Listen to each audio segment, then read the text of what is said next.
Kapagpalang araw, kaibigan. Ito po ang inyong kaibigan kay Jesus, Brother Manny Bautista. Sa po akong mangangaral na salita ng Diyos sa Biblia. Kahapon po, June 1, napakaraming napapanood sa social media, na papakinggan sa radyo, nababasa sa mga dyaryo, napapanood sa iba't ibang istasyon ng mga telebisyon, at sa Facebook, YouTube, lahat na. Isa lang ang sikat na ako. Walang iba kundi si Senator Jinggoy Estrada. Kasi po siya ang nilabasan ng warrant of arrest ng Sandigan Bayan, 2nd Division, noong Friday. Nakapagpiyasa siya ng 90,000 or 90 million, whatever. Kahapon, nilabasan siya ng warrant of arrest ng 5th Division. So after lunch, yung Senado dapat siya na alas 5 ang oras nila kahapon, 5 o'clock. Yan ang sinabi nung Friday. So, ang si Jinggoy pala, alauna pa lang kahapon, Monday, nandun na sa Senado. So, nang lumabas po yung warrant of arrest ng 5th Division, sabi ni DILG Secretary John Vic, 2:45 na pa sa kamay niya. At alas 3:15, tumungo na siya sa Senado. So, nagkaroon ng confrontation pagitan nilang dalawa ni Senate President Alan Cayetano. Sa maraming video napalabas, hanggang gabi napapanood ko eh. Ang gustong mangyari ni SP o Senate President Alan Cayetano,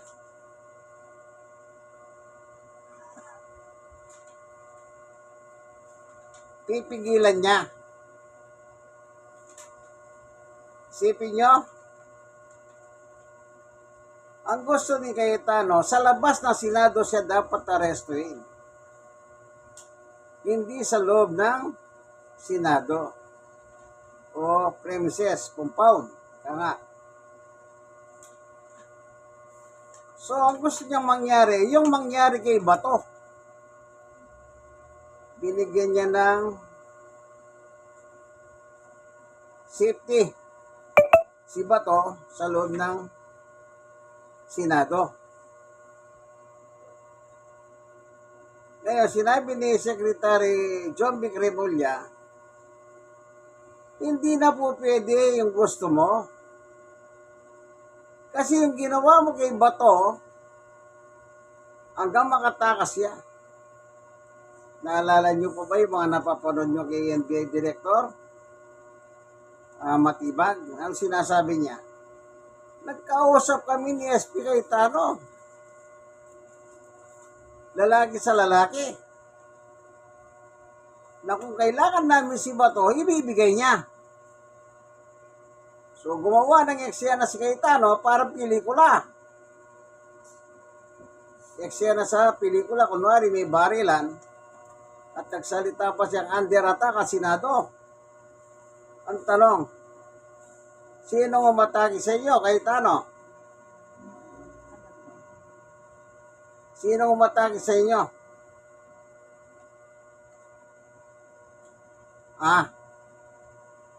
Meron ba namatay? Meron ba nasaktan? Na nagpaputok ng baril yung Blue Guard. Nauna nagpaputok si Sergeant at Arms Aplaska. Sinong umatake? Wala pala. Kaya sabi ni PBBM doon sa Japan, peke, fake, ni-eksena na sa Senado. So gusto mong ulitin ngayon kay Jinggoy. Puproteksyonan mo siya at nanahig ang batas. Kaya sabi ni John Vic, hindi na po pwede yan. Ginawa mo kay Bato na nakawala tumakas.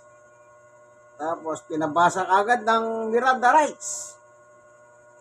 At pero doon sa bago siya basa ng Miranda rights, kung mapapanood nyo po yung eksena na yon, nagkukwento siya tungkol kina Enrile at sa panahon naman ni Cory bilang presidente, na kami ay lalakad na 5 minuto, sabi niya. Ayan yung pagtatangkang pagtakas.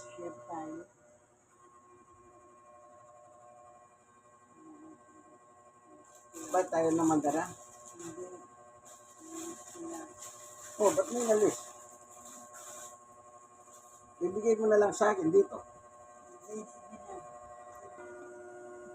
Nagdadrama pa siya. Si Marcoleta naman, iangkla naman niya si Jinggoy. Naalala niyo ba si Marcoleta nung araw? Nung bago sila nanalo senador, ang nakaupo Senate President si yung taga Bicol, na ngayon meron din kaso plunder.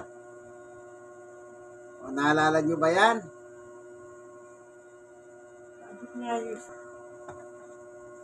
Yung taga Bicol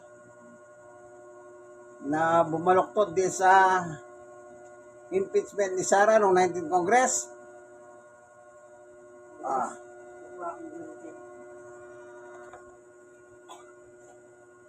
Si Marcoleta noon, siya may hawak ng Blue Ribbon Committee. Anong sabi? Nagtalo pa sila ni Rapi Tulfo noon Sabi ni Rapi Tulfo sa kanya, bakit pag ako nagsasalita, nililimitan mo ako, pinahito mo na ako? Kapag si Jinggoy at ang iba, larga ng larga. So napanood natin yan Yan, nagtalo sila ni Rapi Tulfo. Anong sabi ni Marcoleta? Si Marcoleta pala, andog siya sa Iglesia ni Cristo na itinatag ni Yumao Felix Manaloy Sagon na Antikristo ang nakampon ni Satanas. Bakit sinabing Antikristo yan? Sa kanila, si Kristo, tao, hindi Diyos, kailanman. Sa Biblia, si Jesus ay Diyos. Kaya Antikristo sila. Pag Antikristo ka, natural, kampung ka ni Satanas. Si Satanas ka, hindi naniniwala kay Jesus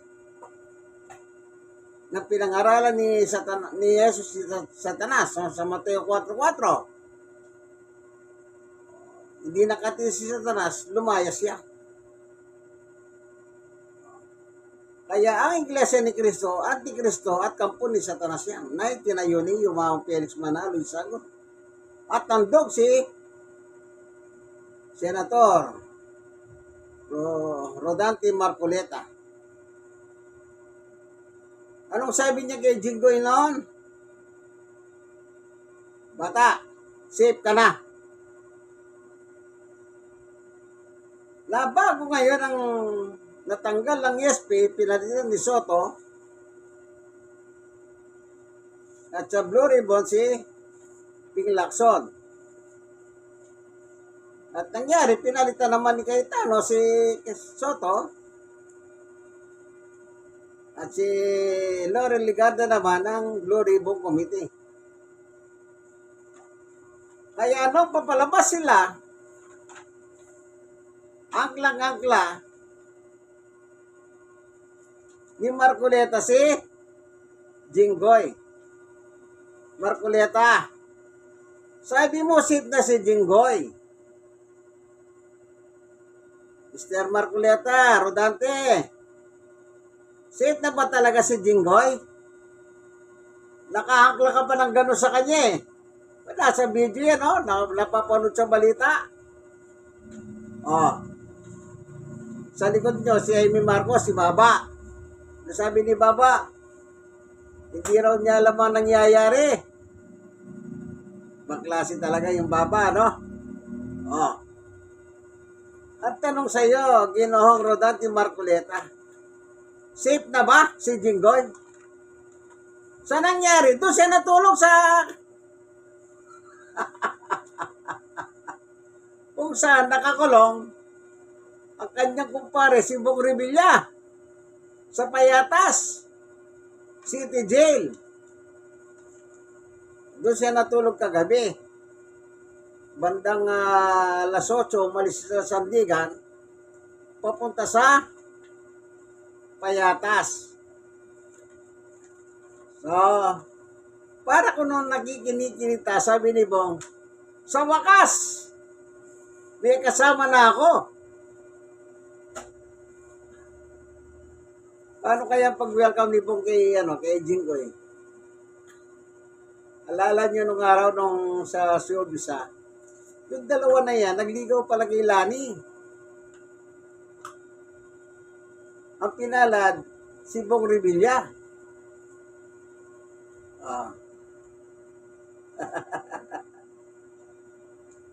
Ano Rodante Marcoleta, safe na ba? O ikaw safe ka na ba? 75 million. Ayusin mo yan. Bago ka magdadakdak uli ng panibago sa Blue Ribbon. So bagay, nasa inyo ngayon ang kapangyarihan, nasa inyo ang bola, hawak ni Cayetano eh. Pahiya si Cayetano. Hindi siya umubra kay John Vic. Nanahig ang batas, kaibigan. Nanahig ang batas. Tayo, hindi tayo wala tayong political color. Batas tayo. Yan, sa batas tayo. Dito sa Biblia, ang sabi ni Apostol Pablo, dito sa libro ng Roma 13, ganito ang mababasa. Ang bawat tao dapat pasakop sa bawat pinuno ng pamahalaan, sapagkat walang pamahalang hindi mula sa Diyos, at ang Diyos ang nagtatag ng mga pamahalaan, umiiral. 2. Kaya nga, ang lumalaban sa pamahalaan ay lumalaban sa itinalaga ng Diyos. At sila'y marapat na sa parusa. Nararapat sa parusa. Ayan. Biblia yan ha. Roma 13:1, 2. Ang trabaho ng pamahalaan, ipatupad ang mga warrant of arrest sa pamamagitan ng Police NBI, DILG. Cayetano, minsan mo na nilabag ang batas kay Bato para makuha mo ang liderato ng Senado. Pinapunta mo siya, pinaboto mo siya. Itanayan niya naman ang buhay niya, nagipagabulan sa NBI. O, ngayon ang tanong kay Tano, lumalaban ba si Bato sa pamahalaan? No! Si PBBM ipatutupad ang mga warrant of arrest na yan. Mapa-international man yan, mapa-local. Unang-una, miyembro tayo ng ICC. Oh. Nilabag mo. Kinustody mo pa si Bato. At natakas siya. Kaya sabi ni NBI Director Matibag sa mga interview sa kanya sa TV, usapan namin lalaki sa lalaki. Nirespeto ko siya. Kinustody niya si Bato. Ngayon kailangan si Bato, nasa si Bato, dapat ibigay niya. Eh, wala na, tumakas na. Kaya ikaw Cayetano, lumabag ka sa batas ng Diyos. Ang mahirap sa iyo, padasal-dasal ka pa do, paload-load ka pa. Kaya maski ang mga pare, binabati ko sa ginagawa mo. Maging ang mga yung grupo ng negosyante sa Pampanga, napanood ko yun. Malaki pala suporta mo sa iyo. Pero sabi niya ngayon, nakita ko yan, wala na. Nakalimutan ko lang yung pangalan mo eh. Mga negosyante sa Pampanga. Nasira ka na sa kanila. Na ginagawa mong sa bagay. Matakaw ka ba sa kapangyarihan, Cayetano? Sa posisyon? Naalala ko nung panahon na congressman ka, at ikaw ang naging speaker, hati kayo ni yung taga Davao, si Lord Velasco ba yun? Nung matapos ka, ayaw mong ibigay ang pamumuno ng kongreso sa kanya. Hanggang siya nakialam na si Digong. Pero ayaw mo pa rin eh. O, pinapakita mo lang, pagdating sa posisyon, matakaw ka. Ngayon, ugong-ugong, ang dami sa social media. Dapat ka na mag-resign, sabi ng mga tao, pero kapit tuko ka pa sa kapangyarihan. Kahit ginagago mo ang mga Pilipino na nagbabayad ng buwis sa'yo, na sweldo mo. Pero mo, kaya ano sabi ng mga magagaling? Sabi ng Korte Suprema, hindi taguhan ng wanted na kriminal, mamamatay tao ang Senado. Kaya nga hindi sila nagpalabas ng TRO ni Bato. 951 ang score. Nasa na si Bato ngayon? Wala kang maipakita. Ngayon gusto mo, gagawin mo yung ginawa mo kay Bato, kay Jenggoy. Kunwari, magwawalk kayo ng 5 minuto. Ikaw, si Jenggoy at si Marcoleta. Di ba pinigilan kayo ni Jombik? Di na po pwede yan. Kaya Timaro, sabi ni Jombik doon sa CIDG, basahan ng yan, Miranda rights. Wala ka na nagawa. Bakit? Mas makapangyarihan ang batas. Dapat tayong mga tao, ano man ang reliyon natin, ano man ang politika natin, pasakop tayo sa gobyerno. Trabaho ng gobyerno, ipatupad ang batas. Pag may warat, ulihin. Pag wala, wala. Kung absuelto, absuelto. Hindi. Hindi pa nagkakairig. Gusto niya, absuelto na ninyo eh. Kaya, bagay lang yan. Akala mo lahat ng pagkakataon, ikaw ang bida, Cayetano? Hindi ka po pwede, merong mas mataas sa'yo. Kumbaga sa Senado, ikaw may hawak. Pinatayan mo nga ng aircon at saka ng wifi ang minority kagabi. Naghihintay sila, baka bumalik ka at yung grupo mo. Anong ginawa? Pinatay ang aircon at saka wifi. Sino ba nagbabayad ng kuryente? Ng wifi? Di ba taong bayan? Di mo naman pera yun Cayetano. Papatayin ba yun nung wala kang utos? Common sense lang yan. Common responsibility. Halimbawa, ako yung technician ng aircon, papatay ko ba yung aircon mayroong mga senador doon, 11?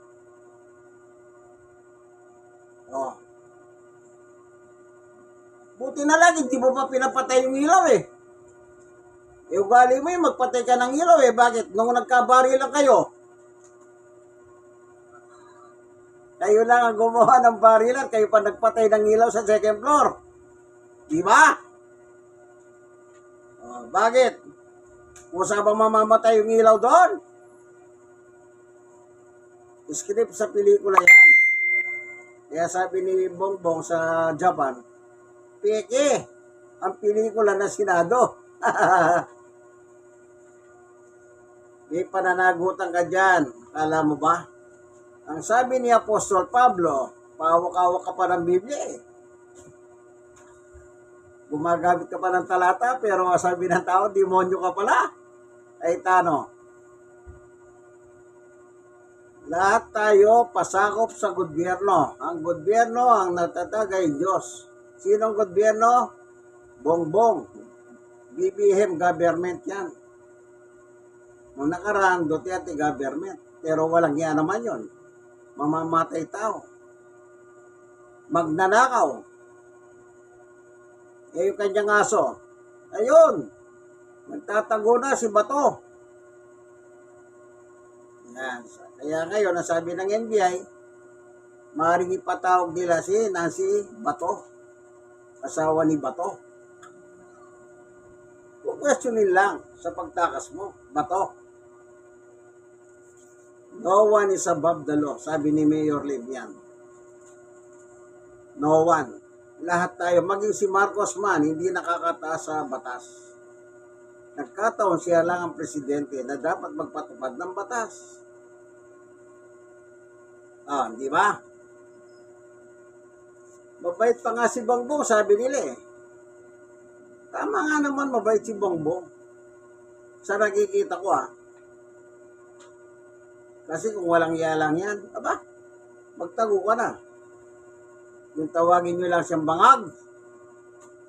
Adik. Kung mabagsik lang si Bongbong, dapat nagtago na kayo nun eh. Baka binagsak ni Marcelo sa inyo. Kasi bigo ang sila diyan hanggang. Di ba? Buti mabait si Bongbong. Ayaw niyang magaya dun sa kanyang ama. Kung ano man yung nagawa ng aking ama, sabi niya, hindi ko gagayahin yun, sabi niya. Kaya, okay.